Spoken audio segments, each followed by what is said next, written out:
interessados, abrimos para que outras pessoas pudessem acompanhar as discussões e havendo possibilidades também participar com questionamentos enfim, para crescermos juntos, né? E hoje, sobretudo, um assunto muito especial, muito interessante. Nós discutimos um pouquinho essa situação dos limites da competência, até onde vai a competência da justiça desportiva, que é uma justiça que, como todos sabem, tem status constitucional, ou seja, é a única na área administrativa que tem assento na Constituição Federal, ou seja, quiseram valorizá-la efetivamente, né? E aonde se situa também a competência da justiça do trabalho, evidentemente, porque todos os atletas né, dependem do contrato especial de trabalho esportivo até para seus respectivos registros e lhe darem a condição de atletas profissionais então serem abrangidos pela competência da Justiça do Trabalho. Nós queremos saber como é que funciona isso e trouxemos dois especialistas, dois acadêmicos especialistas na matéria, para quem eu já, desde logo, passo a palavra. O João e o Marcelo se definem quem começa, como é que querem fazer, como se estivéssemos numa reunião nossa, sem muita formalidade. O interessante é nós trazermos esses assuntos para a nossa reflexão. Boa tarde, ministro Guilherme Augusto Caputo Bastos, nosso maestro na Academia Nacional de Direito Esportivo. Boa tarde ao meu companheiro de debate, doutor Marcelo Jucá, amigo de longa data, pessoa que eu admiro muito pelo seu trabalho, tanto como advogado, como auditor da Justiça Desportiva, ele que está encerrando o seu mandato agora como um brilhante presidente do Tribunal de Justiça Desportiva do Futebol do Estado do Rio de Janeiro, ao nosso grande amigo Marcos, nosso coordenador. Vejo aqui o doutor Maurício da Veiga, diretamente de Portugal, também nos prestigiando. Isso é muito bom, Maurício. Bom te ver, há muito tempo não vejo.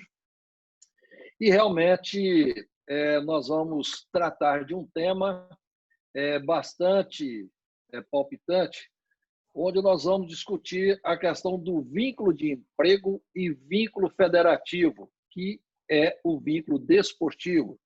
E dentro dessa ótica do vínculo de emprego e o vínculo desportivo, nós vamos discutir a competência da Justiça do Trabalho e a competência da Justiça Desportiva, porque são dois vínculos diferentes. E aí nós vamos, primeiro, até já pedindo vênia a todos os ouvintes e cumprimentando a todos, eu vou fazer uma introdução e após o doutor Marcelo Jucá irá ter a sua participação também e a partir daí nós vamos fazendo um bate-bola até o final. Então, primeiro, nós temos que entender o que é vínculo de emprego. E, claro, conforme a própria CLT, enfim, e a doutrina, ela traz com toda clareza, o vínculo de emprego ocorre quando há uma prestação de serviços por uma pessoa física e que somente ele pode prestar esse serviço, que é a questão da pessoalidade, e em serviço não eventual, mediante subordinação de um empregador e remuneração pela contrapartida do trabalho. Então, esse é o vínculo de emprego. E, por outro lado, o que é vínculo federativo? Vínculo desportivo. O artigo 28, lá no artigo 28 da Lei 9.615, está bem claro que o vínculo desportivo é acessório ao contrato de trabalho. Ou seja, o vínculo de emprego ele não precisa ter um contrato formal, escrito. Ele pode ser um contrato verbal, um contrato tácito, para que haja uma relação de emprego. Já o vínculo desportivo, não. O vínculo desportivo ele é acessório ao contrato de trabalho. E, para que ele seja acessório ao contrato de trabalho, esse contrato de trabalho ele tem que ser formal, tem que ser expresso, tem que ser escrito. E, conforme a própria Lei 9.615 traz, o contrato especial de trabalho desportivo ele é por prazo determinado. Então, esse vínculo desportivo, que até algum tempo atrás, mais precisamente 2004, 2005, eu não me recordo tão precisamente essa data, porque esse dispositivo ele foi alterado por várias vezes e até que entrou em vigência. Antes existia o passe. O passe ele era um vínculo permanente de um atleta profissional de futebol a um clube determinado. Ele só saía daquele clube se houvesse a transferência, a liberação por aquele clube. Com a edição da Lei 9.615, o passe foi extinto.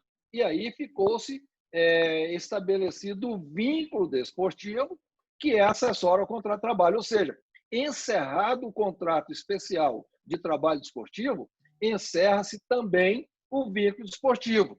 E o vínculo de emprego, ele passa a existir a partir da assinatura do contrato especial de trabalho desportivo.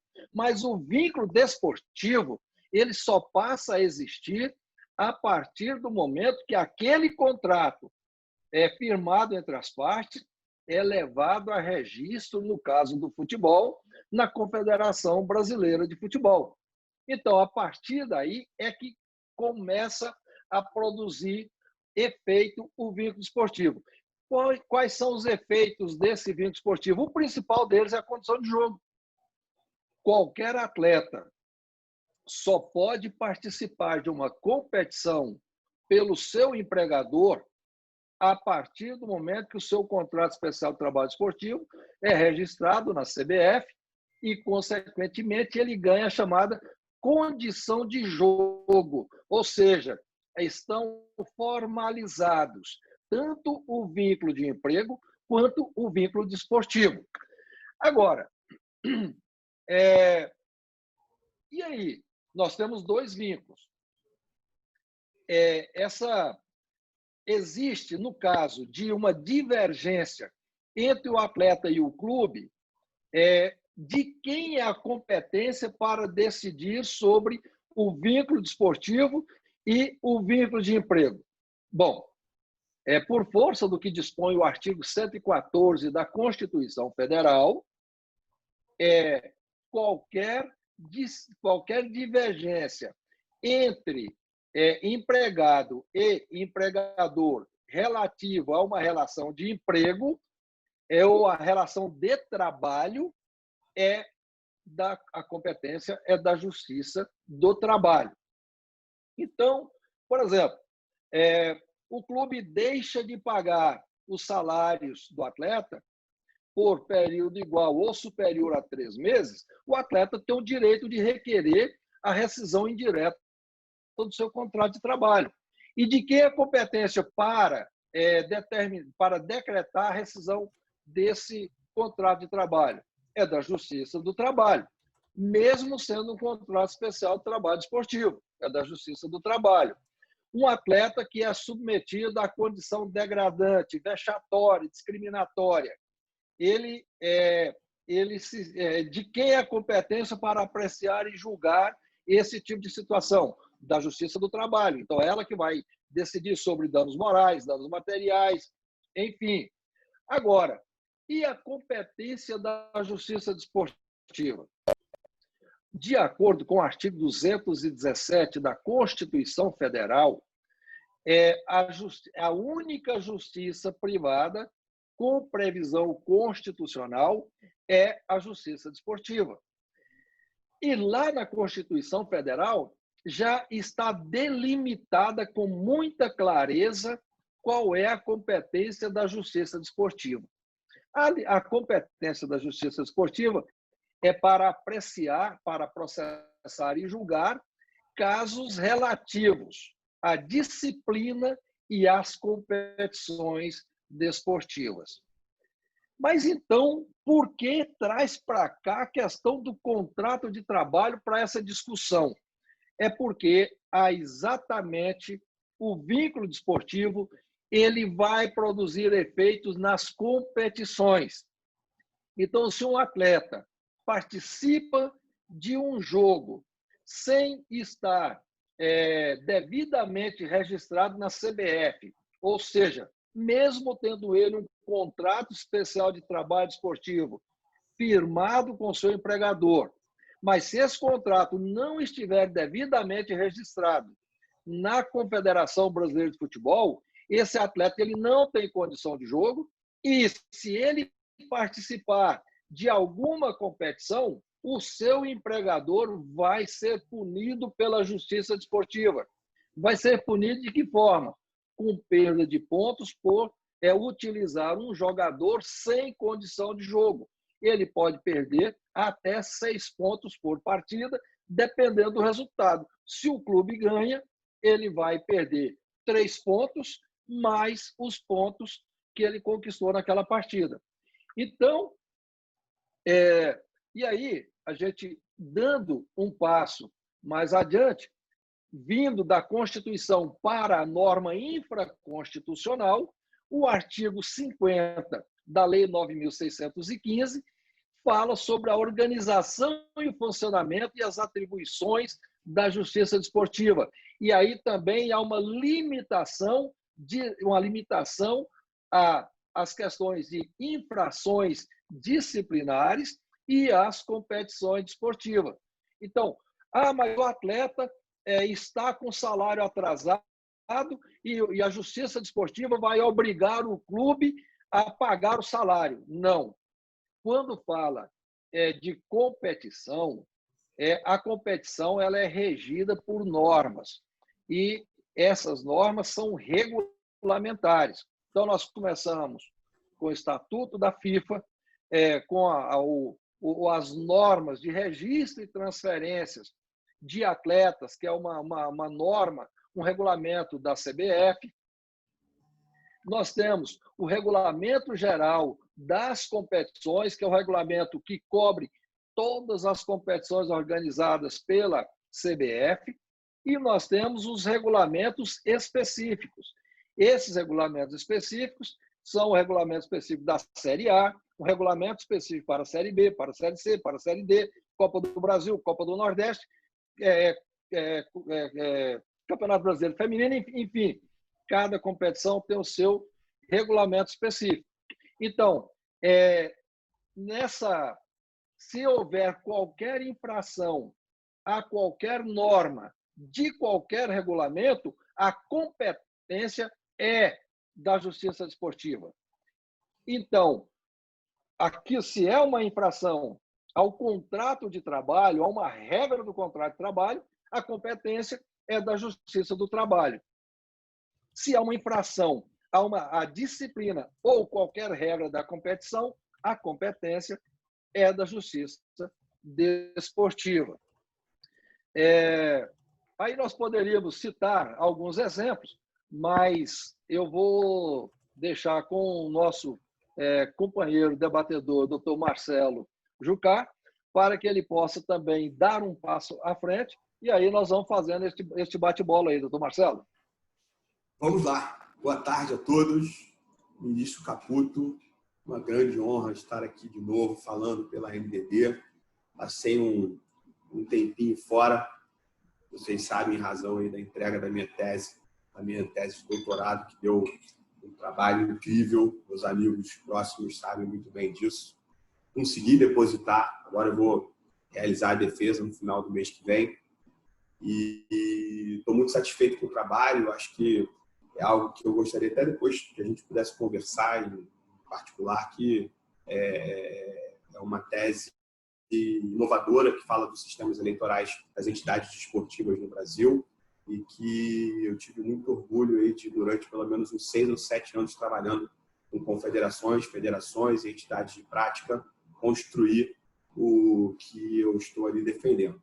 Mas, indo ao tema, que é um tema interessantíssimo, porque é um tema que, apesar de existir uma norma rígida, que é o artigo 214 do CBJD, que fala diretamente sobre a condição legal, a condição de jogo, que é justamente esses requisitos a que o Bosco se referiu, a gente pode notar que, desde a edição dessa norma, que é uma norma que está no CBJD já desde muito no início, mas em 2009 sofreu uma pequena alteração, mas 2009 já tem mais de 10 anos, ela tem, assim como muita coisa no judiciário, a justiça desportiva não faz parte do poder judiciário, mas ela também não está numa ilha. Então, o que acontece no judiciário, obviamente, influi na justiça desportiva.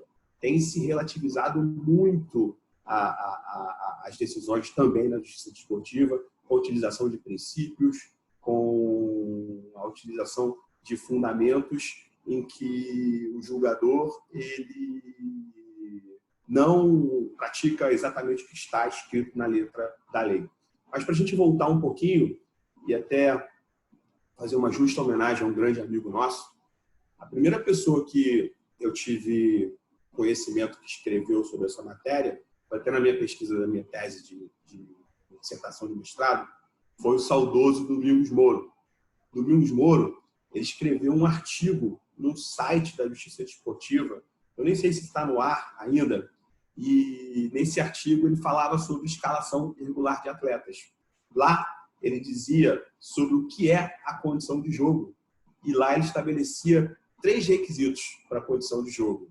O primeiro requisito, contrato de trabalho formal válido, que é que o Bosco se referiu, daí a competência da Justiça do Trabalho. Segundo requisito, os documentos necessários ao contrato, ao registro desse contrato na entidade de administração, como pagamento de taxas, recolhimento de guias. E o terceiro requisito, o efetivo registro no boletim informativo da entidade de administração, que no caso da CBF é o BID, e no caso aqui da Federação de Futebol do Estado do Rio de Janeiro é o BIRA, que não é uma pessoa, tá? BIRA é a sigla como é o BID. Preenchidos esses 3 requisitos, o atleta possui, portanto, o que a gente chama de condição de jogo. Essa palavrinha condição de jogo, ela vinha escrita no artigo 214 do CBJD até o ano de 2009. Depois de 2009, mudou-se condição de jogo para condição legal, o que causou uma certa confusão, porque entendia que condição legal era justamente o contrato formal de trabalho. Então, passou-se a defender que a condição legal em sentido amplo, em sentido estrito, mas o fato é, os 3 requisitos são esses, eu concordo plenamente com o doutor Domingos Moro, para não dizer que seriam 2, que seria o contrato de trabalho formal válido e o efetivo registro no boletim informativo da entidade de administração.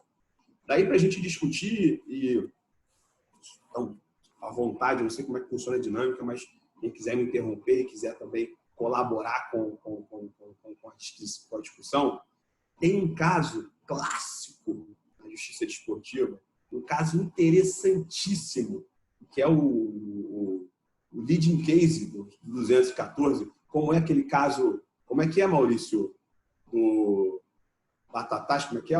Esqueço o nome que é o leading case do direito do trabalho desportivo. Batatas, é isso aí. Batatas. Goleiro do Fluminense, que defendeu a seleção brasileira na Copa de 1938, era goleiro reserva e jogou ali 2 casos. Foi o primeiro caso que a Justiça do Trabalho julgou, né? E o TST proferiu um acordo em 1947 ainda, quando ainda o TST estava ali na sua origem, na sua gênese, para discutir a competência, né, da justiça exatamente, com relação ao esporte. Esse caso que eu estou me referindo a vocês, o caso Jefferson, é um caso mais recente, é um caso de 2009, mas ele reflete, e é um caso que eu gosto muito de dizer para os nossos alunos, ministro, eu gosto muito de falar em palestras, quando eu estou falando sobre qualquer coisa relacionada à gestão esportiva, ao direito esportivo, a necessidade do advogado, do gestor, ter conhecimento técnico daquilo que ele está trabalhando, porque foi interessantíssimo o que aconteceu. Esse atleta, o Jefferson, ele jogava num time do Distrito Federal, não sei se era Brasiliense, ou aquele outro time que tem aí, desculpem, e ele foi comprado pelo Vasco. O Vasco, então, obteve uma liminar, tá? Uma liminar, na Justiça do Trabalho do Distrito Federal, que, salvo engano, é 10ª região, certo? 10ª região. E essa decisão dizia, ministro, pasme, que o atleta tinha condição efetiva de jogo e poderia atuar na partida do dia tal, pelo Vasco contra o time tal. Dizia isso a decisão. O Vasco da Gama tinha acabado de ter uma mudança de diretoria. O Eurico Miranda vinha há muito tempo como presidente e o Roberto Dinamite tinha acabado de ganhar a eleição. Com isso, mudou todo o corpo jurídico do Vasco. E eu posso afirmar para os senhores com toda certeza, sim, muito certo. Isso que aconteceu com o Vasco não teria acontecido com o Flamengo, com o Botafogo, com o Corinthians, com o Palmeiras, com o São Paulo, com nenhum outro time. Por que não teria acontecido? Porque os advogados que atuam nesses times têm a experiência necessária, atuam dentro do direito esportivo, conhecendo as normas e sabendo que aquela decisão extrapolava o limite da competência da Justiça do Trabalho. O advogado, o diretor jurídico do Vasco, à época, muito pelo contrário. Ele chegou na beira do campo com aquele documento, mostrou para o delegado da partida e falou: ele vai jogar. O delegado da partida falou: meu amigo, você pode botar quem você quiser para jogar. E é verdade. Bota quem quiser para você jogar. Depois, a gente vai ver se está irregular ou não está irregular. Jefferson jogou. O Vasco perdeu. Quer dizer, o Jefferson nem diferença fez, ministro. E o Vasco foi denunciado nas penas do artigo 214 do CBJD e perdeu. Na época, a pena era a perda do dobro do número de pontos atribuído a uma partida. Então, isso mudava na prática, porque hoje a regra é a perda de 3 pontos e o não cômputo dos pontos que efetivamente ganhou. Então, se o time ganhou, ele vai perder 3. Se o time ganhou, ele perde 3 e não vai computar os outros 3. Como no caso o time tinha perdido, ainda era pior, né? Porque na prática ele estava perdendo 9 pontos. Então, o Vasco perdeu e aí iniciou um caso interessantíssimo na Justiça Desportiva. Na época, o presidente era o doutor Antônio Vanderlei, do TJD do Rio, e eu fui o relator do caso em primeira instância, nessa época. A Justiça do Trabalho de Brasília entrou em disputa, querendo que aquela decisão deles valesse. E o Vasco da Gama, por outro lado, também, sem conhecer muito o sistema da Lex Esportiva Internacional, que tentou se valer de uma nova decisão. Então, teve uma nova decisão, inclusive dizendo, pasmem, sob ordem de prisão, caso não fossem devolvidos os pontos ao Vasco da Gama. Então, isso criou uma grande tensão entre os poderes. A Justiça do Trabalho estava absolutamente equivocada, os senhores vão concordar com isso, e acabou que, ao final disso tudo, o Vasco recolheu, falou que não ia... Porque quando se estuda a matéria de forma efetiva, quer dizer, devem ter contratado um advogado especialista, até no direito internacional, nas questões relativas à FIFA, e falaram para ele: amigo, se você aceitar essa decisão, você pode, inclusive, ser excluído do sistema. Porque a legislação FIFA também é clara. Ah, mas ele falou: mas não sou eu que estou pedindo isso, é o Ministério Público do Trabalho. Não interessa. você está se valendo de uma decisão da Justiça do Trabalho que está interferindo na esfera da Justiça Desportiva, que é a competente para o caso. Então, a competência da Justiça Desportiva, no caso, é para atribuir essa condição de jogo. E o contrato de trabalho, essa condição legal, é apenas o primeiro dos requisitos. Essa condição de jogo, inclusive, ela pode ser suspensa. Como que se suspende ela? Cumprindo, por exemplo, uma pena da Justiça Desportiva. Famoso caso da Portuguesa. E tinha condição de jogo que foi suspensa pelo cumprimento daquela pena e aquela suspensão pelo cumprimento da pena faz com que ele deixe de ter a condição de jogo. O contrato de trabalho é apenas o primeiro desses requisitos. Bosco, se você me der licença, eu quero falar sobre mais um caso que seria interessante todos quem puder, comentar. Fique à vontade. Diz respeito à pandemia. Quando começou a pandemia, eu fui consultado pelos clubes em um arbitral sobre a possibilidade de aceitar um contrato de trabalho por menos de 3 meses. E aí, eu, que gosto muito de pensar dessa forma de relativização, de ponderação de interesses, eu disse o seguinte, eu falei, olha, se todos vocês concordarem, pelo menos com relação à justiça desportiva, não digo com relação à justiça do trabalho, não posso afirmar nada sobre isso, conversei muito, inclusive, com o Ricardo Miguel sobre esse assunto.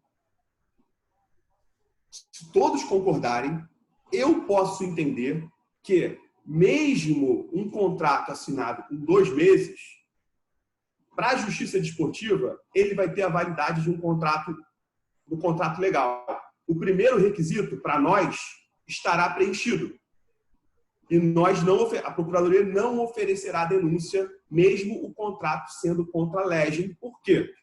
Porque o legislador, ao prever essa possibilidade na lei, óbvio que ele não vislumbrou a possibilidade de uma pandemia que fizesse as competições serem interrompidas. Então, relativizando e ponderando os interesses ali em jogo, eu poderia entender que o contrato de trabalho era válido para fins disciplinares na justiça desportiva e por conta e risco da justiça do trabalho, o que eventualmente pudesse acontecer com relação a uma reclamação trabalhista de atleta. É isso. Se quiserem fazer algumas perguntas, a minha contribuição, estou à disposição. Se quiserem mais casos concretos, mas Marcelo, interessante que o nosso amigo Marcos Dani, juiz do trabalho da 10ª região, ele manda aqui para nós a norma do regulamento de transferência de jogadores de futebol da FIFA, exatamente para chamar a atenção que quando eu disse que a Justiça do Trabalho é competente para processar e julgar dissídio entre atletas e clubes, aí ele colocou aqui também o regulamento de transferência da FIFA, que realmente é uma questão interessante, porque isso nós estamos falando de jurisdição nacional, de competência territorial. Agora, quando parte para um litígio internacional, aí sim, a FIFA, o próprio regulamento, ela tem a competência também para apreciar esses litígios entre atletas e clubes, inclusive punindo, sancionando severamente clubes que deixam de pagar. Não apenas salários e tudo, mas também, inclusive, com outros clubes, enfim, porque aí realmente a competência da FIFA ela é bem abrangente, né, nesse caso. E aqui quando a gente fala de competência, uma outra situação interessante para a justiça da justiça desportiva, que é a questão do fair play financeiro. Hoje, isso começou lá com o Profut, e o fair play financeiro é regra na Europa, onde se está estabelecido os limites, inclusive de gasto, de orçamento, de clubes, que os clubes têm que se adequar àquele orçamento, enfim, uma regra bastante rígida. Aqui no Brasil, já está no regulamento da CBF, mas nem sempre é aplicado, porque existem algumas dificuldades. Por exemplo, se durante uma competição organizada pela CBF, seja Copa do Brasil, seja Copa do Nordeste, seja Campeonato Brasileiro, da Série A, B, C e D, se um clube deixa de pagar os salários de um atleta e esse atleta denunciar o clube perante o STJD, o que vai acontecer? O STJD vai receber essa denúncia, vai notificar o clube para que comprove estar regular ou que pague no prazo de 15 dias. E, se isso não acontecer, esse clube poderá ser sancionado com perda de 3 pontos por partida até que ele cumpra com a sua obrigação e regularize o salário com aquele atleta. Agora, isso há uma certa dificuldade, porque nem sempre os atletas estão dispostos a fazer essa denúncia. Então, isso acaba sendo uma proteção. Mas, em caso de denúncia, nós já tivemos casos no STJD do futebol sobre isso. Inclusive, um deles, eu fui o relator em 2017, salvo engano, o Santa Cruz deixou de pagar os seus atletas, houve uma denúncia da FENAPAF e o Santa Cruz foi rebaixado naquele ano e no julgamento da ação, como a competição já havia se encerrado, foi aplicado ao Santa Cruz a pena de perda de 3 pontos, que é o que diz o regulamento, e nesse caso, se for durante a competição, perde 3 pontos por partida, até que se regularize o pagamento, mas se for após o encerramento da competição, aplica-se a pena de perda de 3 pontos e multa. O Santa Cruz foi penalizado, posteriormente o Sport Recife, se não me engano, também foi penalizado. Então, existem essas regras. Agora, a Justiça Desportiva manda o clube pagar? Obriga o clube a pagar? Não. Isso é competência da Justiça do Trabalho. O que a Justiça Desportiva pode fazer em respeito ao que determina o fair play financeiro que está no regulamento das competições da CBF é determinar o clube que, se ele não pagar, vai ser punido de diferença. A competência da Justiça Desportiva é para aplicar uma pena ao clube inadimplente. A Justiça Desportiva não está preocupada com a punição ao clube inadimplente, mas sim com a determinação para que ele pague sob pena de constrição de bens, enfim, e da execução conforme todos nós já conhecemos. Então, isso é um artifício que os atletas têm em seu benefício, mas nesse caso do Santa Cruz, houve a denúncia da FENAPAF, no caso do Sport Recife, foi um atleta, que pode ser por si ou por um advogado. Teve agora, recentemente também, ocorreram outros casos recentes, mas aí, por questões outras, acabaram o clube não sendo punido, mas está lá e é uma competência da Justiça Desportiva. E conforme a questão também da competência da FIFA. E uma outra questão, Marcelo, que eu queria trazer é a questão da medida provisória 984, porque, como você falou sobre o prazo mínimo do contrato especial de trabalho esportivo, nós sabemos que, desde a edição da Lei 9.615, o prazo mínimo são de 3 meses, podendo ir até 5 anos. E esses 5 anos, a CBF até registra os contratos até 5 anos, porque a lei nacional assim determina. mas nós sabemos que, pelo próprio regulamento de transferência de jogadores da FIFA, ela reconhece o contrato especial de trabalho esportivo por prazo máximo de 3 anos para atletas menores de 18 anos. Então, aí vem aquela questão, se o clube firma um contrato com o atleta, que ele pode ser profissionalizado a partir dos 16 anos, e firma com ele um contrato de 5 anos, completado 3 anos, se um clube da Europa, um clube internacional estrangeiro quiser contratá-lo, e ele recorrer à FIFA, a FIFA não vai reconhecer esses 2 anos.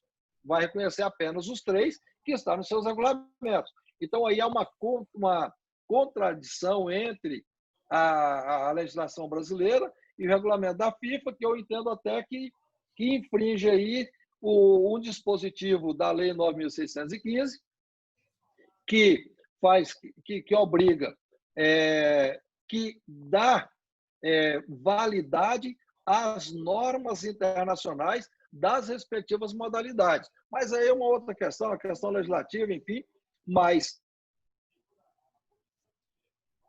do reconhecimento da FIFA até os 3 anos.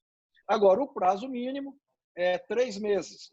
Veio a medida provisória 984, que fez 2 alterações que eu reputo durante todo esse período de vigência da Lei 9.615, 2 das maiores alterações que a lei já teve. Essa medida provisória, em apenas 2 artigos, introduziu. Primeiro, quando ele fala da questão dos direitos de transmissão, que já foi objeto de debates aqui por esse canal anteriormente, brilhantemente defendido pelos debatedores naquela oportunidade, e o artigo 2º, que estabelece que até 31 de dezembro de 2020, o prazo mínimo pode ser de 30 dias. E eu até concordo, Marcelo, com você, que para a Justiça Desportiva, pouco interessa se o prazo mínimo são 3 meses, 2 meses ou 1 mês.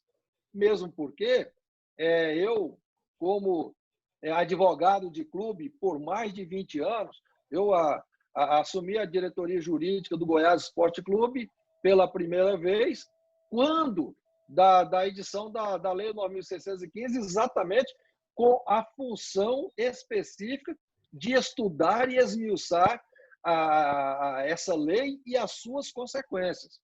Então, eu tive esse privilégio e debati isso muito com o nosso saudoso amigo Álvaro Melo, no âmbito do Clube dos 13, enfim, isso foi um grande debate.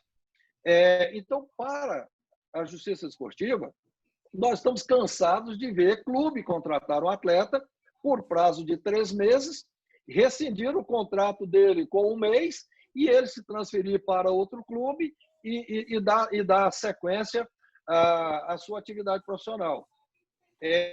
Houve época em que eu questionava que, se o atleta contratado por um determinado clube rescindisse esse contrato num prazo inferior a 3 meses, eu discutia que não era possível, durante esse período, ele firmar um contrato especial de trabalho esportivo com outro clube, porque eu entendia que, se ele firmasse, ele não teria condição de jogo, porque desrespeitava o prazo mínimo de 3 meses. Mas depois acabei me sucumbindo e deixei de discutir isso, mas está numa dormência, eu diria. Isso pode voltar a se tornar ativo novamente. Agora, a questão dos 30 dias, o que eu vejo é uma consequência que pode ser prejudicial aos atletas e que pode vir a ser objeto de discussão no âmbito da Justiça Desportiva, que é quando nós falamos do regulamento de registro e transferências de atletas no futebol brasileiro. E porque, pela regra da FIFA e pela regra do regulamento de registro e transferência de atletas, cada atleta ele pode firmar contrato com até 3 clubes durante a temporada. Na Europa, a temporada ela não coincide com a temporada brasileira. No Brasil, até recentemente, a temporada começava com a abertura da Copa do Brasil e até o encerramento do Campeonato Brasileiro. Hoje não, hoje é do dia 1º de janeiro a 31 de dezembro, coincide com o ano civil. Mas esse atleta, se ele se registrar numa competição estadual ou regional, como a Copa do Nordeste, por período de 1 mês e se transferir para outro clube, ele não vai ter tanto prejuízo. Mas, se ele se registrar numa competição nacional,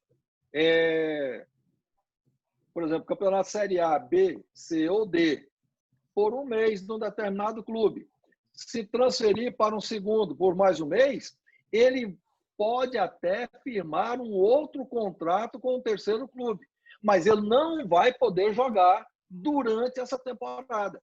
Então, ele corre o risco de jogar 2 meses e ficar o resto da temporada sem atividade, exatamente por conta desse prazo mínimo. E se ele não respeitar essa regra, o que vai acontecer? Ele vai cair na questão da condição de jogo, não vai ter condição legal de jogo, vai ser aplicado o artigo 214 do CBJD e o clube contratante, evidentemente, vai perder 3 pontos por partida que ele disputar, além daqueles pontos que ele eventualmente acumular. Então, são coisas que realmente devem ser observadas, né? E, claro, a grande maioria dos atletas são orientados por grandes advogados, mas a grande maioria da Série A e B. Da Série C e D, nem sempre. Então, quando a gente fala de jogador de futebol, a gente normalmente pensa naquele que ganha ali de 50 mil para cima. Mas nós não podemos esquecer que a esmagadora maioria passa pouco de um salário mínimo. Então, são atletas que normalmente não têm uma orientação adequada. E essa questão do prazo mínimo pode ser também, pode vir em prejuízo da atividade profissional desse atleta. Bom, a gente poderia abrir agora para os acadêmicos que estão... Marcos, você me permite só falar 2 coisas? Claro. Só com relação ao tema que é interessantíssimo, eu gostaria de contar alguns bastidores com relação ao artigo 214, até para meus amigos sabem que eu gosto de um bastidor, então eu vou compartilhar com vocês alguns bastidores relativos à escalação irregular de atletas. Primeiro, o artigo 214, ele é muito claro quando ele diz que artigo 214, incluir na equipe ou fazer constar na súmula ou documento equivalente atleta em situação irregular para participar de partida, prova ou equivalente. No artigo 214, ele não faz diferenciação entre o atleta estar no banco de reservas ou efetivamente jogando. Hoje, o Regulamento Geral das Competições da CBF, ele faz essa distinção e diz o seguinte, que se o atleta não ingressar em campo, ele não está irregular. E por que isso aconteceu? Isso veio de um entendimento jurisprudencial do STJD. E aí a gente, até de uma certa maneira, de uma forma, não sei se o Bosco participou do nosso julgamento, esse é um julgamento muito antigo, que é um julgamento relativo à Copa Verde, eu nem lembro quais eram os times, mas foi um julgamento que demorou muito para acontecer, e no dia desse julgamento entenderam por relativizar essa norma do artigo 214. Relativizar como? Eles entenderam que não seria justo, não seria correto, não seria razoável que o time perdesse pontos à medida que o atleta não ingressou em campo. Vocês lembram do caso da Portuguesa, que o atleta ingressou no finalzinho do jogo, e aí muitos diziam, colocaram ele só para ele estar irregular. Não. Ainda mais naquela época. O simples fato dele estar sentado ali no banco de reservas faz com que ele esteja em situação irregular. Com essa mudança do regulamento, na verdade, ela veio ratificar esse entendimento jurisprudencial do STJD com relação a esse caso, esse único caso concreto. O que, na minha opinião, é absolutamente equivocado, porque acabou se tornando uma loteria. Pensem, o meu atleta está ali no banco, ele está irregular. Se eu, técnico, dou o azar de colocar ele, se alguém se machuca, eu tenho que colocar ele. Se por uma questão tática eu tenho que colocar ele, ou por algum outro motivo eu coloco ele em campo, eu perco pontos. Se eu dou a sorte de não precisar utilizá-lo, eu não perco ponto nenhum. Então, é uma norma que foi modificada por regulamento, o que já entendo não ser possível, porque o CBJD ele está acima do regulamento, apesar do regulamento poder regular as especificidades do código, e, de certa forma, injusta, pois tornou sorte, agora é sorte o atleta que está no banco ser escalado ou não, e aí o time vai estar sujeito a essa irregularidade para perder pontos. A outra curiosidade com relação ao 214, que é interessantíssima, ministro, não sei se o senhor sabe disso, mas existem pessoas, não sei se empresas, mas existem pessoas que são especializadas, ministro, em contar cartão e vislumbrar irregularidades do 214 nos campeonatos do país inteiro. No campeonato amazonense, no campeonato pernambucano. E aconteceu, inclusive, em alguns no campeonato carioca. Como é que isso funciona? O camarada vai ali contando os cartões. Amarelo, tem certa dificuldade, né? Conta 3 amarelos, sai, 2 amarelos, sai, tá, vermelho, puxa, volta. E isso, ministro, é cada um com o teu. Cada um conta o seu e todo mundo conta o dos outros. Porque quando um sabe que o outro está fazendo errado, ele guarda ali na manga, chega no final do campeonato, ele faz uma notícia de infração e com isso ele faz o time perder pontos e ele acaba salvando. O Dr. Paulo Reis defendeu um caso desse recente no TJD do Rio, tem uns 2 ou 3 anos, do Macaé, salvo engano, contra o Volta Redonda, que inclusive dizem que o que aconteceu foi justamente isso. Não vou aqui dizer que foi com o Volta Redonda, mas a história que se conta é que a empresa, o cara liga para o presidente do clube no dia seguinte e fala: eu tenho a solução para o seu time não ser rebaixado. Custa tanto. E aí o camarada precisa salvar o time, ainda mais uma Série A de Campeonato Carioca, que o contrato dele vai 5 milhões de reais, 6 milhões, 7 milhões, um time médio. Então, ele vai, compra essa informação, ingressa com a notícia de infração e salva o clube. É claro que isso não vem à tona a forma como ele teve essa informação, mas já é notório no meio jurídico e desportivo, que existem mais de 20 pessoas fazendo isso, contando esses cartãozinhos aí pelo Brasil inteiro. Marcelo, inclusive, essa questão aí da condição de jogo, tem algumas questões importantes, é que o próprio parágrafo 6º do artigo 13 do regulamento de registro e transferência de atletas de futebol, ele é bem claro no sentido de dizer o seguinte, que a condição de jogo é de responsabilidade do clube.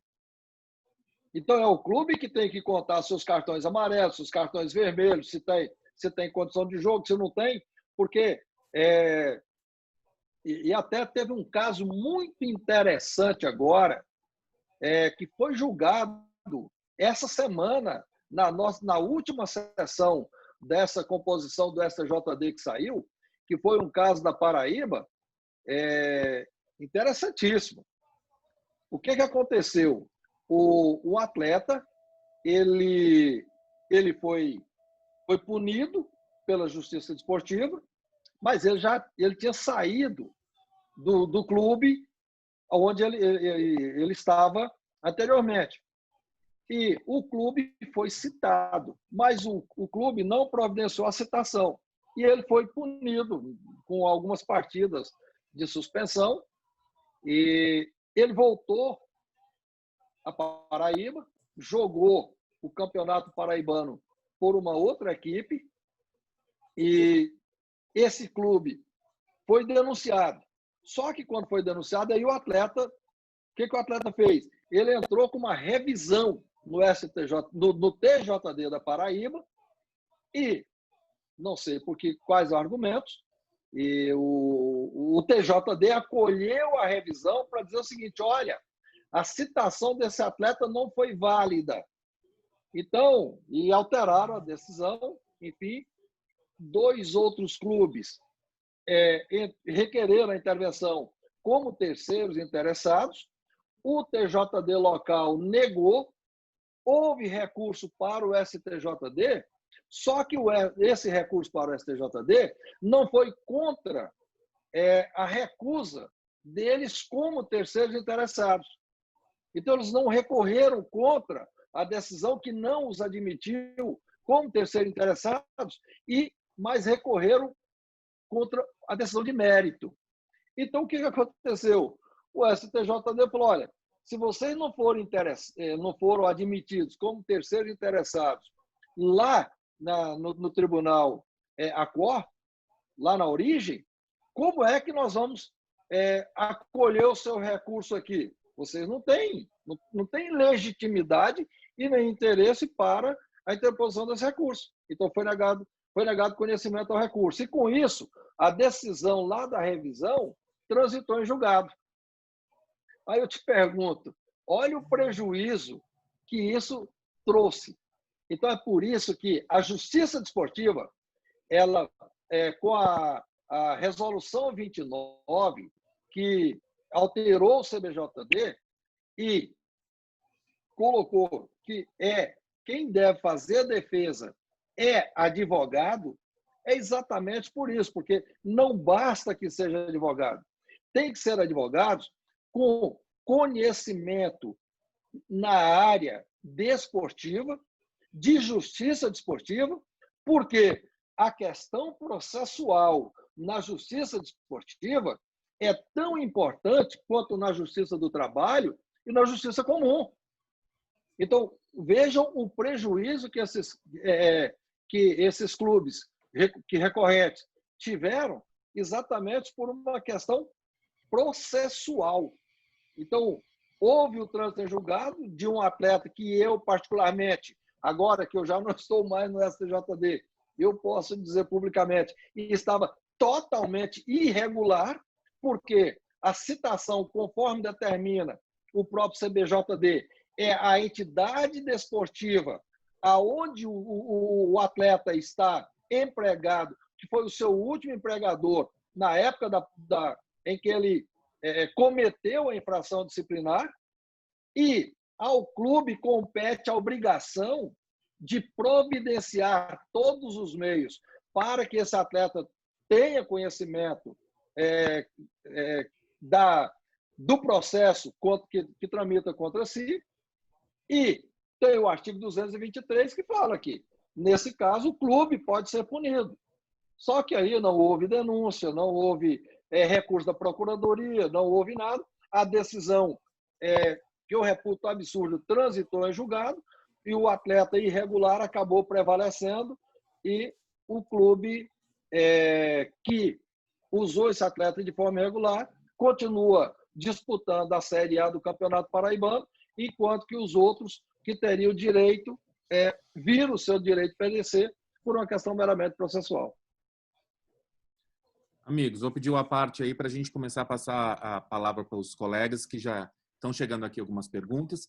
Também aviso aos nossos amigos que estão lá no canal do YouTube, que são mais de 40 nos acompanhando agora, que também as perguntas que são feitas lá, eu repasso para os nossos debatedores e para os nossos acadêmicos que estão aqui nos acompanhando. O Dr. Paulo Feus pediu a palavra, então vou passar a palavra primeiramente para o Dr. Paulo Feus e, na sequência, a gente vai dando continuidade a quem quiser perguntar ou fazer uma parte. Dr. Paulo. Boa tarde, doutor Marcos de Bias, boa tarde, ministro Guilherme, boa tarde, Marcelo Jucá, João Bosco, Paulo Reis, Maurício Correia e todos os demais que eu estou vendo aqui na telinha, né? Meu caro Abage, enfim. na verdade, a minha colocação para vocês, para apimentar a conversa, essa dicotomia que envolve a justiça do trabalho e a justiça desportiva, né? Enfim, em que momento uma interfere na outra, ainda vem apimentada uma questão da arbitragem, né? Também em determinados casos nós vamos ter aí cláusulas compromissórias, né? Que também vão estar aí sendo possível o julgamento nas câmaras de arbitragem. Muitos regulamentos de competição eles trazem aí envolvendo aí a Câmara de Disputas, a própria CNRD como competente para processamento de determinadas situações, casos específicos, como também poderia ser também qualquer outra Câmara de Arbitragem. E mesmo essa questão que envolva salário, que envolve toda essa ponderação de remuneração, do contrato de trabalho do atleta, dependendo se caísse na questão de valores, né, que se admitissem pela lei, pela nova legislação trabalhista, a compensação, a condição da cláusula de arbitragem, nós teríamos então essa questão aí também para apimentar mais um pouco, né, a discussão aí bem trabalhada pelo Bosco e pelo Marcelo. De certa forma, ressalvando, né, que claro que a Justiça do Trabalho ela analisa questões de natureza trabalhista do vínculo, efetivamente, das consequências do vínculo, enquanto que a Justiça Desportiva ela iria julgar questões tipicamente relativas às obrigações desportivas, aquilo que a gente chamaria de responsabilidade desportiva. Então, muitas vezes pode parecer a mesma situação, mas acaba não sendo. Eu acho que era essa ponderação aí que eu tinha para fazer para os colegas.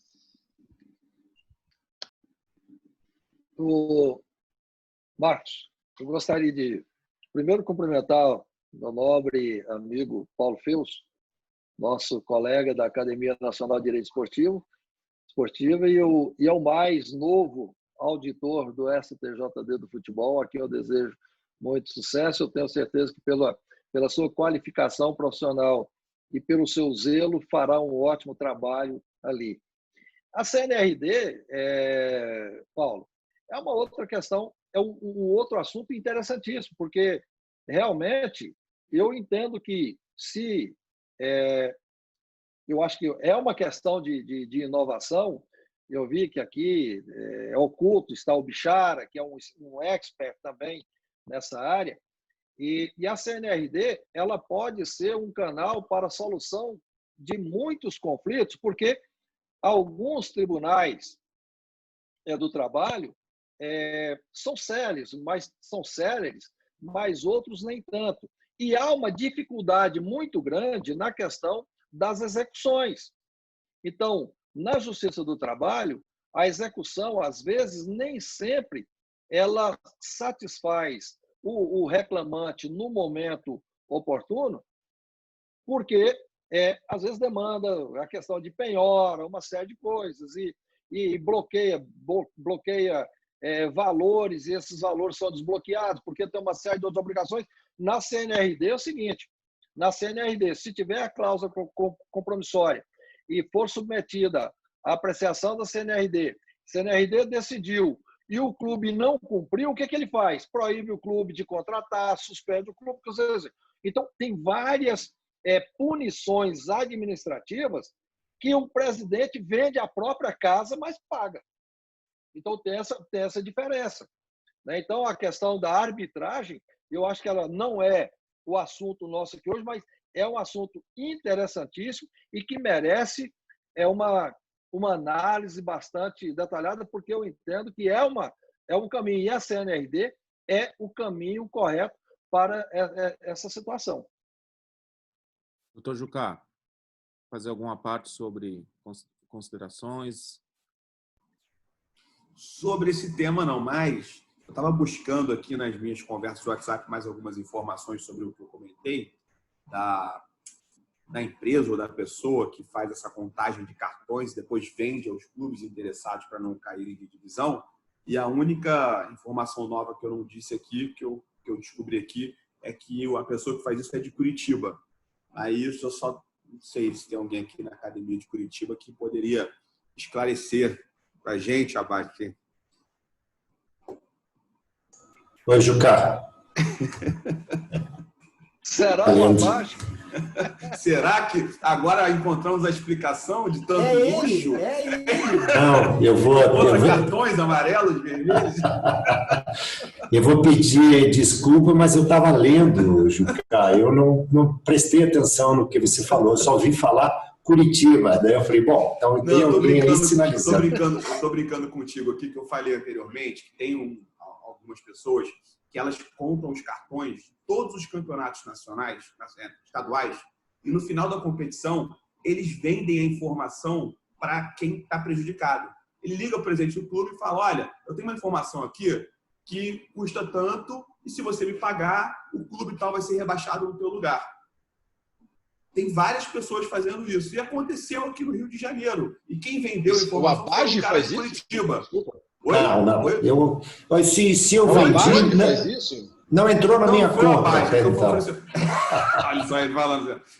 Eu estou lendo aqui o negócio, estou vendo assim, a pessoa que vendeu essa informação é de Curitiba. Foi um curitibano que tem essa especialidade de contar os cartões. Então, não sei se há controvérsia. Há controvérsia. Eu não posso acreditar que um curitibano, um sulista, haja dessa forma. E está aí o Kellen para me defender. Mas vamos lá, existe alguma ilegalidade nesse trabalho dele? Ele de informação? Ele está contando cartão amarelo. Na verdade, os clubes, principalmente Série A, Série B, eles são muito organizados.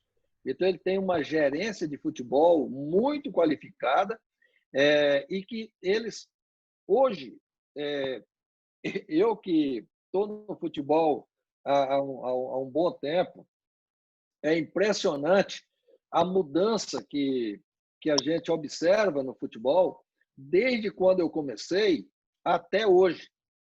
E inclusive o seguinte, até teve um período, um curto período que eu passei por diretor de futebol também no Goiás. Então, eu já vivi do futebol praticamente tudo. Então, é uma coisa assim... E a mudança foi muito grande. Hoje, para se ter uma ideia, até o presidente do Conselho Deliberativo do Goiás gosta de falar o seguinte, quando ali antes do jogo e antes de iniciar a partida e que os clubes, que os goleiros estão em aquecimento, normalmente tem ali 2 ou 3 profissionais aquecendo, um chuta de um lado e fala assim, olha, tá aí um profissional que eu não sei para que serve, treinador de goleiro. Aí você tem que explicar, olha, o treinador de goleiro é importante porque se os goleiros hoje estão qualificados como estão, graças aos treinadores. Mas a comissão técnica de um clube de futebol hoje é muitas vezes maior do que era 10 anos, 15 anos atrás. E uma das questões mais importantes dentro da comissão técnica é exatamente o gerente de futebol. Porque o gerente de futebol é que controla esse tipo de coisa. Quantos cartões amarelos o atleta recebeu. Ele controla tudo. Inclusive, tem um detalhe importante, que os clubes organizados, eles relatam todos os cartões, que hora que foi, qual foi a infração, o que aconteceu. Depois eles fazem aquelas reuniões internas para discutir. Os clubes têm profissionais específicos para orientar os atletas sobre a questão de arbitragem, o que deve, qual é o comportamento que deve ter dentro de campo perante os árbitros. Enfim, eu não sei por que eles não obedecem, porque o árbitro marcou um pênalti, não adianta você ir em cima dele, porque se não for o VAR, ele não vai voltar atrás. Mas acontece. Então, essas coisas, Marcelo, hoje são muito controladas e realmente, nesse caso do Volta Redonda, e se não me engano, Macaé, eu me lembro bem dessa questão, e acabou que foi dado provimento ao recurso do clube, se não me engano, do Volta Redonda, que acabou conquistando a vaga. E realmente é uma questão muito séria. Divisão, exato. Exatamente. É uma questão muito séria e que os clubes precisam estarem atentos, porque se vier na Justiça Desportiva Se ninguém denunciar, passa. Mas se houver denúncia e for uma denúncia procedente, a justiça desportiva é implacável, não tenha dúvida. O ministro Caputo quer fazer uma parte ou alguma pergunta? Não, eu só queria fazer uma observação. Todo exemplo envolve o Volta Redonda. Eu queria saber se é alguma homenagem à Flávia, alguma coisa assim. Porque desde a reunião passada, os exemplos todos envolvem o atleta, ou o campo, ou a cidade. Olha, Flávia, sinta-se homenageada aí. Ministro, eu acho que é o seguinte, de duas uma, ou o pessoal do Volta Redonda é muito competente ou muito incompetente. E, pelo jeito, é competente. Pessoal, há uma ponderação do Pedro Souza, que vem lá do nosso canal do YouTube, que ele lembra que o CNRD pode dirimir disputas referentes ao vínculo desportivo, conforme o artigo 3º do seu regulamento. Se quiserem fazer alguma parte sobre essa afirmação do Pedro. Marcos, isso aí foi aquilo que eu falei. É a questão, o que o Paulo Feus comentou, e até eu citei o Bichara, que eu vi em algum momento aí, ele está oculto, mas eu o vi aí, exatamente porque o Bichara ele tem uma expertise não apenas nacional, mas internacional. E nós sabemos que ele já liberou, inclusive, atletas que tinham seu passaporte sequestrado no mundo árabe, e ele foi na FIFA e liberou, e até, como se diz, consegue, inclusive, fazer com que o clube pague. Então, no caso da CNRD, que é a Câmara Nacional de Resolução de Disputas, criada no âmbito da CBF, na verdade, é uma Câmara arbitral, cujas decisões são submetidas à CBMA, que é a sede no Rio de Janeiro, e ela existe exatamente para dirimir litígios, não apenas entre atletas e clubes, mas entre treinadores e clubes, disputa entre clubes, certo? Clubes faz cobrança, uma série de coisas pela CNRD. Então, a CNRD realmente ela é uma câmara muito importante para o futebol. Eu ainda acho que ela é subutilizada. Os clubes ainda não têm, os clubes, atletas, treinadores, enfim, ainda mais profissionais, não têm o costume de lançar mão de sua competência para a defesa dos seus interesses, mas composta por pessoas muito sérias. Eu ainda defendo que a CNRD ela pode ampliar a sua prestação de serviço, porque hoje são poucos os seus auditores, seus árbitros, certo? Mas ela tem plenas condições de trazer uma grande prestação de serviço para o futebol brasileiro e resolver muitas disputas. E aí, naquilo que eu disse, porque além dela decidir o que o clube deve e quem deve e quanto deve, ela aplica sanções administrativas a quem não cumprir as suas decisões. E normalmente, essas sanções administrativas, elas vêm principalmente a proibição de contratar atletas por um determinado período até que se cumpra a sua obrigação. Doutor Marcelo. Posso pedir a palavra aqui rapidamente, só para agradecer a citação do Bosco, Marcos? Eu ia sugerir passar a palavra ao Bichara, justamente. Era isso que eu ia falar. Obrigado. E quero aproveitar... Bichara, antes de você falar, Bichara, tua barba aí, você esqueceu de fazer? O que foi? Era uma homenagem ao Guilherme e ao Paulo Reis, nosso oráculo, e ao Ricardo também. Tentei fazer o estilo deles, mas amanhã eu prometo já estar sem ela. Eu estou homenageando o Marcondes, ó. Aqui, Marcondes, homenagem a você. Ministro, eu queria aproveitar... Quero ter coragem para me homenagear, pô. Eu queria aproveitar... Te homenageando. Tô quase lá. Eu queria aproveitar o gancho, a deixa aqui do Bosco, para deixar já a sugestão de um próximo programa da academia sobre CNRD e CBMA. Eu acho que a gente realmente tem muito assunto para tratar a respeito disso. A gente tem hoje, como curiosidade, só aqui já em um teaser, uma isca para esse próximo programa. Hoje, o número de casos em que as partes escolheram a CNRD como foro competente para resolver os seus litígios, ela já passou da metade dos casos em que essa competência decorreria do regulamento. A gente tem um regulamento de agentes, por exemplo, que obriga as partes a irem à CNRD para resolver seus litígios, mas hoje, inclusive, questões trabalhistas. O Paulo Reis aqui e eu, nós temos um caso de natureza trabalhista em que o desfazimento do vínculo se deu na CNRD. O atleta se viu liberado porque havia uma cláusula compromissória no contrato de trabalho dele, um atleta estrangeiro, que estabeleceu uma cláusula compromissória no seu contrato de trabalho, elegendo a CNRD e o CBMA como as câmaras competentes para esse litígio. O valor do salário superava os 2 pisos da Previdência, etc. E havia, então, ali uma cláusula compromissória. A CNRD, por sua vez, liberou o atleta do seu vínculo com o clube. Mas, enfim, eu acho que tem muito assunto aí para a gente tratar num programa só para isso. Bosco, obrigado pela referência aí, pela lembrança do meu nome nesse assunto. Eu fico aqui à disposição também. Bicharo, mas você é um grande profissional e é uma referência na área, principalmente do direito esportivo internacional. A sua expertise nessa área, especialmente de doping, inclusive, sua e do Marcos Mota, é inquestionável, e 2 grandes profissionais, e que eu tenho muito orgulho de tê-los como amigos. Não elogia muito não, senão o Rui pode achar ruim. Esse é um problema, viu, ministro?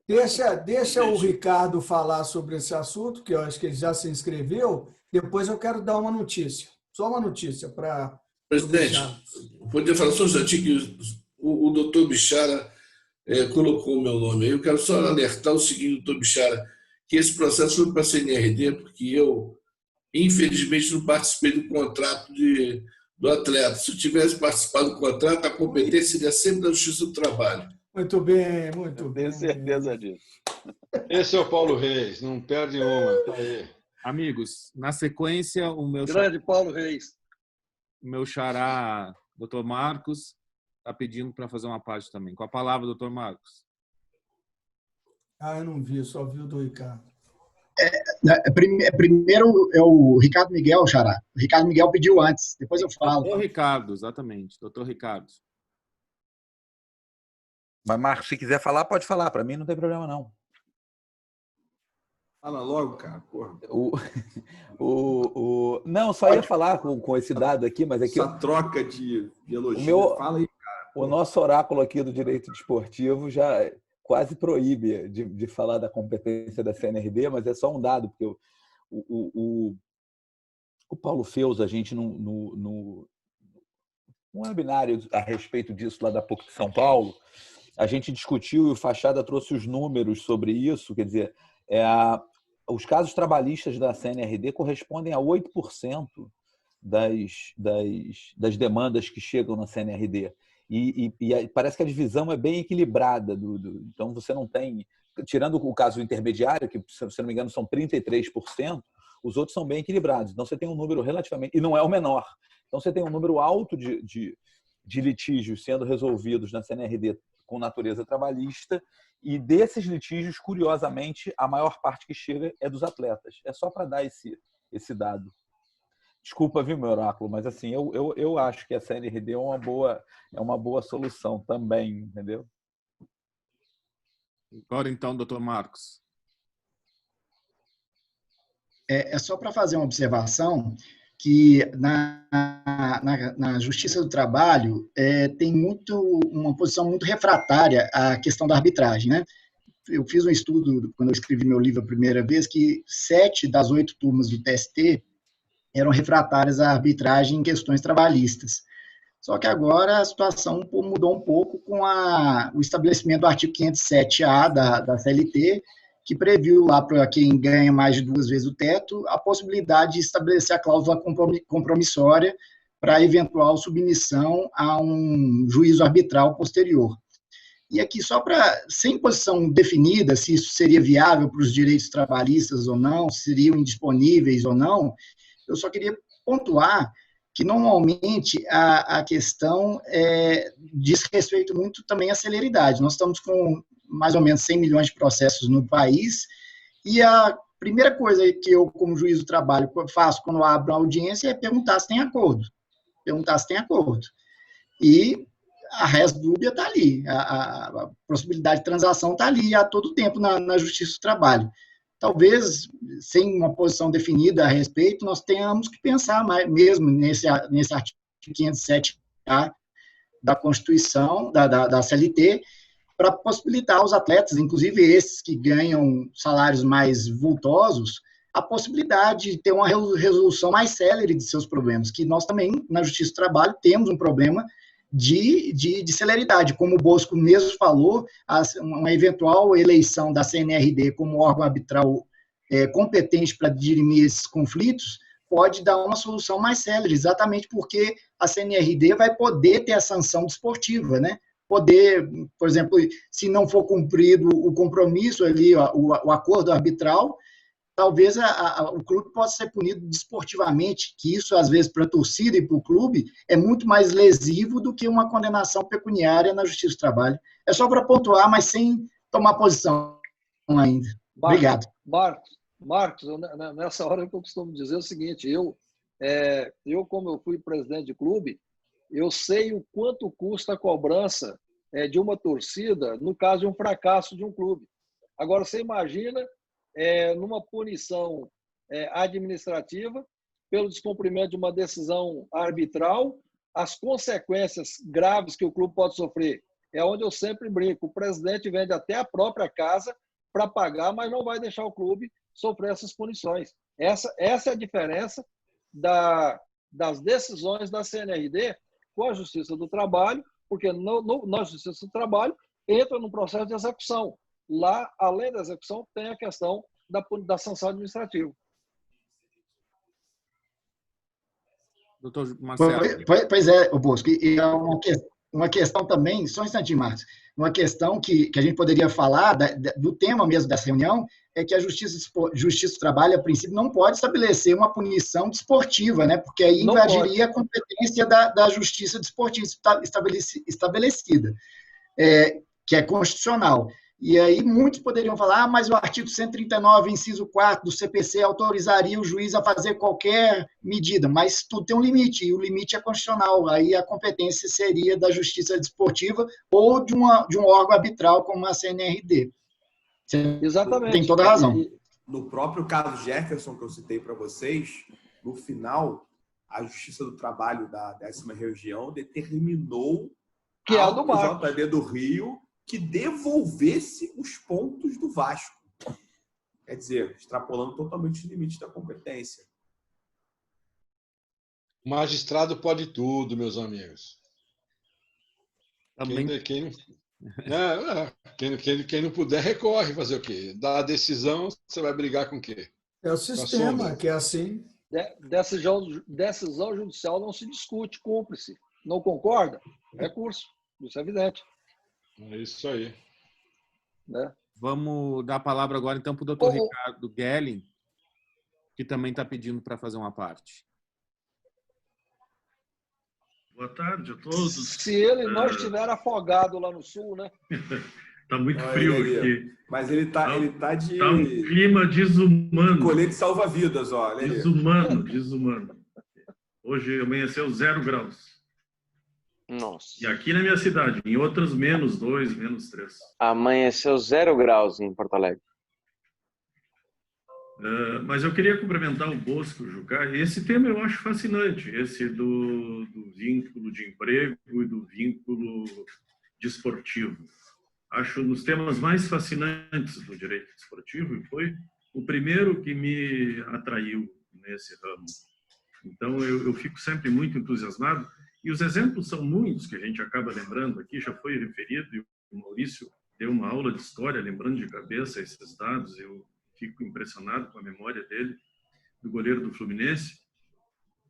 E eu me lembro também de um caso famoso que envolve essa questão de liberação de vínculo esportivo, na época do passe, que foi o primeiro atleta que venceu, né, a escravidão do passe, que foi o Afonsinho, que conseguiu no STJD a liberação do passe. Foi o primeiro jogador com passe livre no Brasil. Aliás, tem um filme sobre a história do Alfonsinho que eu recomendo a todos. Esse filme está liberado no YouTube, ele tem 1 hora de duração, um documentário. Ele é sensacional. A moça falou para comprar G mesmo, que a outra, a M é apertada. Bem bonita. Compra outra também. Ficou lindo. Alô? Alô? Estou sendo ouvido? Está sim. Você está atrapalhando a compra de Você alguém. atrapalhou a compra lá, Guilherme. Você atrapalhou a compra aí. Você está atrapalhando. E outras, assim, nós temos aí vários exemplos de liberação, de rescisão indireta e depois da discussão da liberação do vínculo esportivo. Então, os exemplos são muitos. Agora, uma questão, quando o Jucá referiu daqueles 3 requisitos que o nosso saudoso amigo bem referiu, que era sempre presente nos nossos congressos, a gente sente muita saudade dele, dos 3 requisitos, Jucá, e daquela circunstância de o atleta ser inscrito a fórceps, né, por uma decisão judicial como condição de jogo, me lembrou esses casos de reconhecimento de contrato tácito, entre aspas, como se isso fosse possível, de contrato tácito desportivo, né? Isso não ocorre no futebol, porque no futebol é obrigatório o contrato escrito como requisito da inscrição do atleta na entidade de administração do desporto.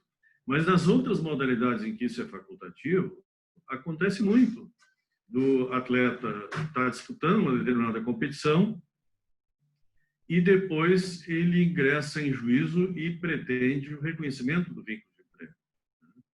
E há decisões na Justiça do Trabalho nos 2 lados, algumas delas reconhecendo a possibilidade da existência válida de um contrato tácito de emprego. A minha pergunta que eu faria aos 2 expositores é isso. Como veriam a possibilidade, vamos imaginar o extremo, numa situação do futebol, que seria mais escancarada essa incompatibilidade, de uma decisão que eventualmente reconhecesse a existência de um contrato não escrito de trabalho desportivo e determinasse a inscrição desse contrato na entidade de administração do desporto como forma de dar a esse atleta a condição de jogo. Eu acho que isso evidenciaria bem essa possibilidade de conflito que existe entre as 2 esferas, a esfera judicial trabalhista e a esfera da competência da justiça esportiva. Eu posso responder, Bosco, a minha ideia? Claro, vai. Depois. Eu entendo que a Justiça do Trabalho ela pode dar validade ao contrato de trabalho. Então, ela pode dizer, olha, esse contrato de trabalho aqui escrito nesse papel de pão, ele é um contrato de trabalho válido, mas ela não pode obrigar a inscrição. Quem inscreve e publica é a Justiça, é a entidade de administração. Então, a partir do momento que a Justiça do Trabalho entende que aquele contrato de trabalho é válido, cabe à entidade regional de administração inscrever e registrar aquele contrato de trabalho no boletim diário informativo. Mas, se a Justiça do Trabalho entendeu que ele é válido, ela é obrigada a inscrever, sim. Só não vai poder inscrever e registrar se estiver faltando algum outro requisito. Não sei se o Bosco concorda ou se quer acrescentar alguma coisa. Bom, essa questão ela é muito sensível. Então, é uma questão que precisa ser bastante analisada, porque uma coisa, por exemplo, é comum atletas, principalmente início de temporada, irem para os clubes e ficarem ali em teste. Enquanto está em teste, nem sempre, principalmente, esses clubes que não são clubes de ponta, esses menores clubes, eles às vezes deixam os atletas ali por algum período fazendo teste e passa 1 mês, 2 meses e falam assim, olha, você não serve. Esse atleta, se ele recorrer à Justiça do Trabalho, ele vai provar que teve um contrato especial de trabalho esportivo tácito. Provavelmente a Justiça do Trabalho vai condenar o clube a pagar a remuneração pelo período que ele esteve ali treinando. Mas para que esse contrato, para que esse reconhecimento gere também o vínculo desportivo, obrigatoriamente tem que ser conforme determina o artigo 28. O contrato tem que ser escrito por prazo determinado e, conforme determina, salvo engano, o artigo 31, não, 31 não, 31 não vou dizer claramente, o artigo 30, está por ali, é obrigação da entidade de prática desportiva que firmar o contrato especial de trabalho desportivo com o atleta, levá-lo a registro perante a respectiva entidade de administração do esporte, no caso do futebol, a CBF. Jamais a Justiça do Trabalho vai poder reconhecer um contrato tácito e determinar que esse contrato tácito seja registrado. Ela pode determinar o pagamento de todas as verbas devidas, mas jamais determinar que também se estabeleça o vínculo desportivo. Ela só vai decidir sobre o vínculo trabalhista, jamais sobre o vínculo esportivo. Aliás, o artigo 217 é muito claro nisso, e quanto à questão de disciplina e competição, só pode recorrer à justiça comum após esgotadas as instâncias da justiça desportiva. E mais, esse recurso à justiça comum não pode alterar os efeitos na competição. Não pode alterar resultado de partida, não pode transferir pontos, não pode dar a um atleta que não tinha condição legal de jogo, consequentemente, devolver os pontos eventualmente perdidos na justiça desportiva, nada disso. Então, Guelli, tem que ficar bem clara essa questão. A Justiça do Trabalho pode aplicar a condenação pelo contrato, reconhecer o contrato tácito, mas jamais determinar o vínculo desportivo. Quero dizer que eu estou totalmente de acordo, Bosco. Esse é exatamente o meu entendimento. Eu acho que é possível o reconhecimento do contrato para efeito de evitar o enriquecimento sem causa, né? Até discuto se é o reconhecimento válido ou inválido. Para mim, o contrato é nulo, ele é existente, ele gera obrigação de ressarcimento, mas ele não tem uma condição essencial à sua validade, que é estabelecida na lei, né? E o Código Civil diz que quando a lei diz que não é válido por não observar uma exigência de forma, ele não é válido. Então, se ele não for por escrito e não for por prazo determinado, falta-lhe uma condição essencial à sua validade. Agora, isso não quer dizer que não possa gerar direito a ressarcimento para evitar o enriquecimento sem causa. Agora, em qualquer hipótese, mesmo que se considerasse válido esse contrato do ponto de vista jurídico trabalhista, eu concordo inteiramente, Bosco. Isso não impõe à Justiça Desportiva, que tem a sua competência delimitada na Constituição, a obrigação de inscrever esse atleta fora das condições estabelecidas na lei para tanto. E as condições para tanto são a existência de um contrato escrito por tempo determinado e observados os prazos referidos na lei. Então, é aquela condição que o Jucá referiu. Quer colocar o atleta na partida? Coloca. Mas depois arca com as consequências desportivas disso, que não tem nada a ver com o que se decidir na esfera trabalhista. Ô, Gali, eu vou até um pouco além aí. Jucá, desculpa. Existe também aquela possibilidade de se firmar o contrato especial de trabalho esportivo, formalizá-lo, assinar e não levar a registro. Isso pode trazer consequências, inclusive, de danos morais e tudo, mas mesmo com o contrato especial de trabalho esportivo firmado, mas não levado a registro pelo clube, a Justiça do Trabalho não tem como obrigá-lo a levar a registro. Isso acontece quando ele é contratado fora das janelas de transferência, né? Sim. Quando ele é contratado fora das janelas de transferência, ele assina o contrato, mas não pode inscrever o contrato e não tem condição de jogo esportivo. Senhores, sempre me cabe peço licença. Me cabe a parte chata, só para dizer que vamos já nas nossas considerações finais, que a gente já está no nosso... Só quero ler um trecho, até fazer uma citação a um grande amigo nosso, o Dr. Carlos Portinho, advogado especialista em direito esportivo. Nosso senador. Nosso querido senador. O Portinho, no dia 17 de fevereiro de 2009, eu achei esse artigo nas minhas pesquisas para minha dissertação de mestrado. Ele escreveu um artigo no Jornal do Brasil, que agora eu acho até que existe de novo, né? Mas na época, sobre exatamente essa questão, a competência da Justiça do Trabalho e da Justiça Desportiva com relação ao vínculo desportivo, e era em razão daquele assunto do caso Jefferson estar em voga, tá? Sendo muito discutido. Portinho disse assim, pequeno trecho, tá? Segundo a Constituição Federal Brasileira, a Justiça do Trabalho compete julgar relações de trabalho ou emprego, declarando a existência ou não de vínculo dessa natureza. No caso do atleta de futebol, é que se chama de condição legal, pois, segundo a Lei Pelé, o vínculo desportivo é acessório do contrato de trabalho, de modo que, suspendendo-se o primeiro, o mesmo destino é dado automaticamente ao vínculo desportivo. Já a Justiça Desportiva cumpre também a atribuição destinada pela Constituição Federal ao julgar questões que dizem respeito à disciplina e competições. Isso significa que não se permite à Justiça do Trabalho dar condição de jogo, ou melhor dizendo, escalar qualquer jogador.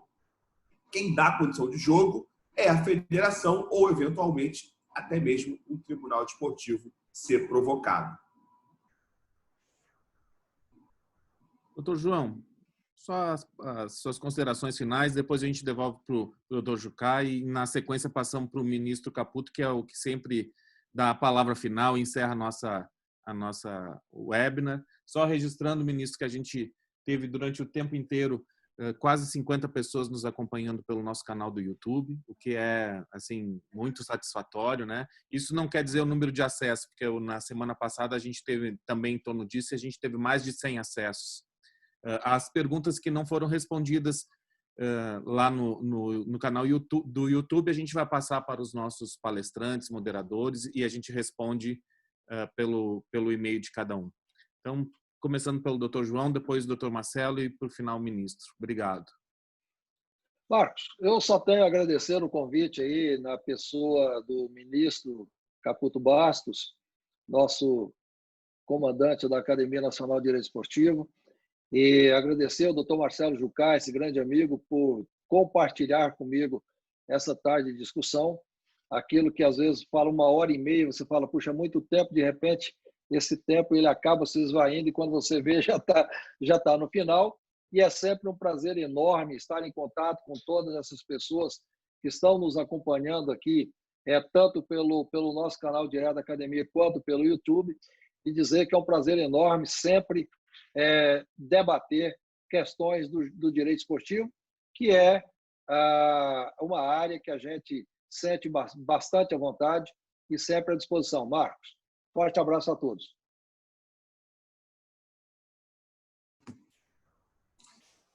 Também agradeço a todos, principalmente ao ministro, que conduz muito bem a academia. Eu estava com saudade, muita saudade de participar desses eventos. Peço até desculpas pela minha ausência, mas ela foi altamente justificada em função do doutorado. Aqui eu vejo, só de ver o rostinho assim, das pessoas, de pessoas tão queridas, eu já fico muito feliz. Estou vendo a Selma ali, a Júlia, meu querido amigo Abad. Estou vendo ali o meu mais novo, melhor amigo, Bruno Paraci. Falo com ele todo dia, estou falando com ele, acho que mais até que com o Carlos Miguel. Tá? Ele não ficar com ciúmes. Ciúmeiro. Mas, olha, muito obrigado. Se vocês precisarem do amigo Marcelo de Cabuchara, até apareceu ele vindo. Eu estou sempre à disposição da academia ali. Olha o Marcondes ali. Marcondes, você acha que ficou igual? Obrigado, pessoal. Marcondes, eu acho melhor você deixar aquela fotografia que você botou ali, cara. Porque ele é uns 10 ou 15 anos mais jovem, bonitão. Aí aparece um cara. Eu não sei como é que ele faz, porque todo mundo fecha a câmera e aparece um nome. O do Marcondes não, aparece o bonitão, todo novinho, de terno e gravata, assim, numa bancada, pô, todo estiloso. Depois você ensina como é que você faz isso aí, Marcondes. Gente, olha, hoje o Marcos abusou aqui, porque ele me deu um monte de afazer aqui, eu vou tentar fazer rapidinho. Primeiro, Bechara, vou começar por você. Nós nós temos aquele assunto de criar aqueles juizados, quase que juizados especiais na Justiça do Trabalho, desportivos, né? Voltado à análise das questões esportivas, que deu uma parada por conta da pandemia e não sei como é que nós vamos voltar. Mas no Rio de Janeiro mesmo já estava bastante adiantado. Era uma ideia da gente dar uma celeridade maior e também, assim, vamos dizer, dirigir essas questões para colegas mais qualificados, ou pelo menos que não tivessem preconceito, por exemplo, com relação a essas questões esportivas. Mas esse projeto ele deu uma parada, o Paulo Reis sabe que nós já estávamos bastante avançados, né? E faltava detalhes para a gente instituir isso aí, mas, enfim, mas estou te dizendo isso para complementar. Eu estou, possivelmente, no dia 24, nós teremos uma atividade proposta pela Selma, que é a do doping, né, Selma? Vai ser com a Tatiana, presidente do Tribunal Administrativo, o Paulo Schmidt, o procurador-geral, e a Selma. Eles vão, e um acadêmico, o Teres, eles vão trabalhar o assunto do doping. Nesse dia 24, eu quero também começar a liberar a comissão jovem, porque eu recebo todos os dias várias coisas deles, e nós não estamos conseguindo, enfim, dar andamento sem que eles também possam nos ajudar. Por exemplo, eu recebi acho que do Bruno, que vai presidir a comissão jovem. O Bruno me mandou uma ideia sensacional, que depois eu quero também dar andamento, que é um concurso de monografia com o nome do professor Álvaro Melo Filho. Achei muito legal, acho que é uma coisa que faz parte da missão principal da academia, que é produzir conhecimento. Achei sensacional. Já o Gabriel, como é que ele está se identificando? Caputo. Bom, o Gabriel Caputo, que é meu sobrinho, também me mandou uma ideia sensacional. Nós vamos passar a ter reuniões específicas e que chama O Livro que Fala. Então, nós vamos pegar autores e desenvolver uma reunião só com relação àquela obra. Nós, evidentemente, vamos trabalhar isso mais com acadêmicos e convidados. Evidentemente, tese, por exemplo, o Marcelo pode vir apresentar essa tese de mestrado e doutorado dele, o Ricardo também, enfim, e aqueles que têm obras publicadas também. Eu achei sensacional, mas isso tudo eu preciso de estar trabalhando com eles, então eu possivelmente, né, Marcos, tudo ficou para o dia 24, então, que é o dia do doping, né? Exatamente, ministro. 24. 24. Tá. Então, Bichara, eu vou fazer a reunião da arbitragem, com certeza, está anotado já para a gente trabalhar, mas é preciso que o Vitor tome posse para que ele entre como já membro da comissão jovem e possa participar dessa reunião, tá certo? Mas eu estava esperando, era exatamente consolidar essa questão da comissão jovem para eu começar a disparar isso aí. O que tem mais aqui? Sim, eu vou... Hã? As camisetas também, só para o senhor lembrar. O das camisetas, que eu falei antes aqui, eu trouxe bem legal, a gente vai fazer um um leilão de camisas autografadas de clubes. E o que aconteceu? Eu, aqui de bocudo, né, fui, olha, estou recebendo aqui umas camisetas e tal para fazer o leilão, e o leilão já disparou antes de eu botar as camisetas para o leilão propriamente.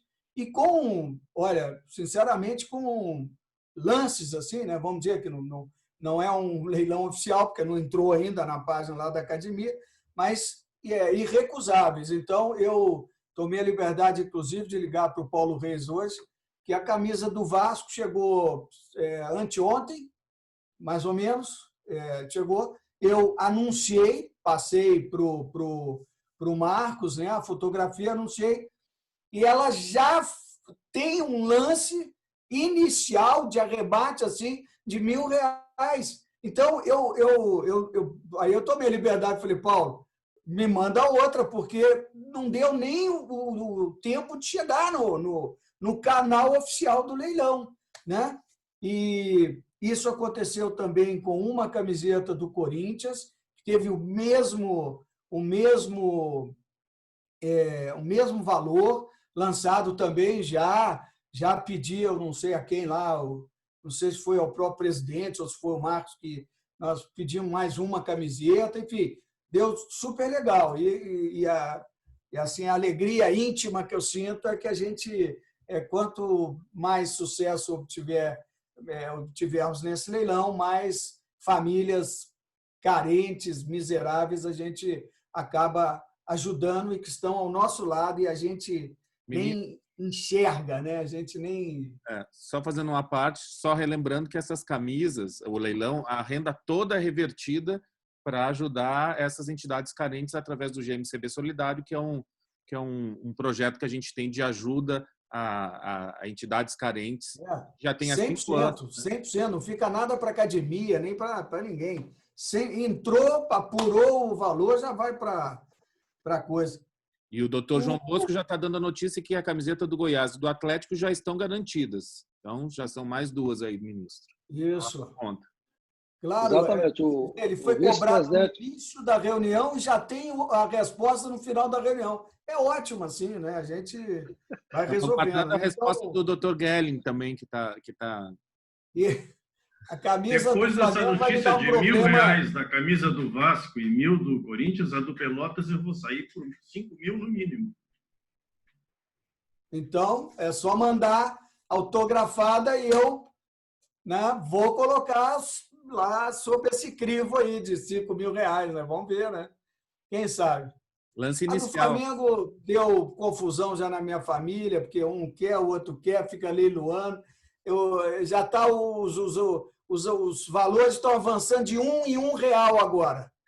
Acho que é só para me sacanear, né? Então, enfim, mas vai sair. Por um valor bom aí, vai sair. Já deve estar na casa do R$1 milhão essa aí, hein? Essa está quase R$2.000. Né? Já estão botando carro, casa, tudo para... Ô, Marcos, acho que era isso, né? Sim. Eu queria pedir ao Abad para 2 minutos dar uma notícia para vocês do que está acontecendo com o Coritiba. E por que eu vou pedir a ele para falar um pouquinho? Porque a academia foi lembrada numa conversa com a juíza e possivelmente esse assunto chegue ao tribunal, então eu não quero que nós sejamos aí pegos de surpresa. O Abad tem me contactado está me colocando a par de todo o andamento desse assunto, mas Então, Abad, fala aí, dá uma notícia aí do que está acontecendo lá, rapidinho para nós. Tá, obrigado, ministro. Bom, oi para todo mundo, com quem eu não falei.